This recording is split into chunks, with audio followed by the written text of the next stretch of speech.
এই মুহররম মাসে যারা এই ভুলটি করবেন তাদের আমলনামার সব আমল আল্লাহ চাইলে বরবাদ করে দিতে পারেন। খুব মারাত্মক একটা জিনিস, এটা আমাদের নিজের জানা উচিত এবং মানুষকে সতর্ক করা উচিত, কেননা এটার মাধ্যমে আমাদের আমলনামার সব আমল বরবাদ হয়ে যেতে পারে। দেখেন, মুহররম মাস অন্যতম গুরুত্বপূর্ণ একটি মাস। আল্লাহ রাব্বুল আলামিন সম্মানিত করেছেন এই মাসকে, শাহরুল্লাহুল মুহররম। এই মুহররম মাসকে আল্লাহর মাস বলা হয়। এবং কি আল্লাহর হাবিব সাল্লাল্লাহু আলাইহি ওয়াসাল্লাম এই মুহররম মাসের 10 তারিখ নিজে রোজা রেখেছেন এবং আল্লাহর হাবিব সাল্লাল্লাহু আলাইহি ওয়াসাল্লাম সাহাবায়ে কেরামকে আদেশ দিয়েছেন, তোমরা ইহুদিদের মতো শুধুমাত্র 10 তারিখ রোজা রেখো না, তোমরা 9, 10 অথবা 10, 11 এই 2 দিন আল্লাহর জন্য রোজা রাখো।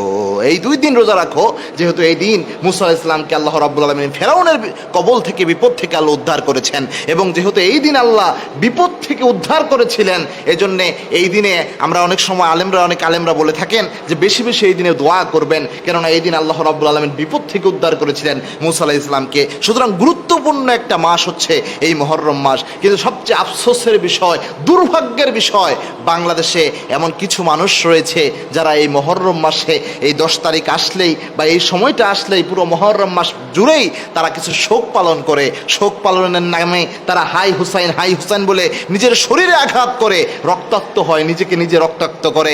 পাশাপাশি কালো পাঞ্জাবি, কালো টুপি, কালো আংটি, এরকম কালো একটা লেবাস তারা ধরে, এটা শোকের পোশাক হিসেবে তারা এটাকে প্রচার করে। এবং পুরো ঢাকায় অনেক জায়গায় দেখা যায় মিছিল বের করে হাই হোসেন বলে, এরকম জিনিসগুলো তারা করে। দেখেন, আপনি মুহররম মাসে হোসেন রাদিয়াল্লাহু আনহুর মুহাব্বত আপনার অন্তরে থাকুক, এতে আমার কোনো আপত্তি নাই।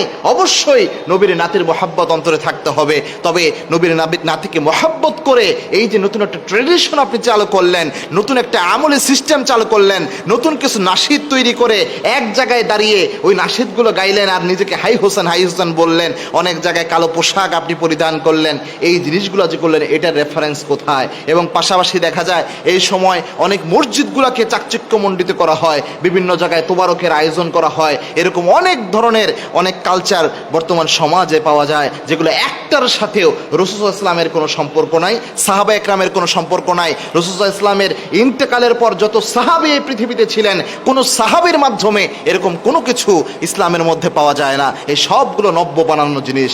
এবং কি আল্লাহর হাবিব সাল্লাল্লাহু আলাইহি ওয়াসাল্লাম জানিয়েছেন, কুল্লু বিদআতিন দালালা, এরকম প্রত্যেক নব্য বানানো জিনিস, নব্য বানানো যত আমল রয়েছে, নব্য বানানো যত ধর্মের নামে কালচার রয়েছে, সবগুলো হচ্ছে বেদাত। আর সব বেদাত হচ্ছে গোমরাহির কারণ। ওয়া কুল্লু বিদআতিন দালালা ওয়া কুল্লু দালালাতিন ফিন্নার। আর যারা এরকম বেদাত করবে, এরকম কাজ করবে, তাদেরকে আল্লাহ জাহান্নামে পাঠাইয়া দিবেন। এবং কি ইভেন হাউজে কাউসারের পানি যখন আল্লাহর হাবিব সাল্লাল্লাহু আলাইহি ওয়াসাল্লাম বন্টন করবেন, ওই দিনও কিছু উম্মতের মধ্যে আল্লাহর হাবিব সাল্লাল্লাহু আলাইহি ওয়াসাল্লামের মধ্যে একটা দেওয়াল তৈরি হয়ে যাবে। আল্লাহর হাবিব সাল্লাল্লাহু আলাইহি ওয়াসাল্লাম তখন বলবেন যে এরা তো আমার উম্মত, এদেরকে আমি হাউজের কাউসারে পানি দিব না?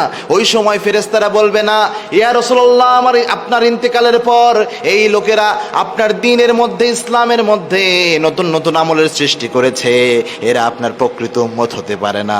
আল্লাহর হাবিব যখন শুনবেন তার ইন্তেকালের পরে এরা নব্য আমল সৃষ্টি করছে, ট্রেডিশন সৃষ্টি করছে ইসলামের নামে,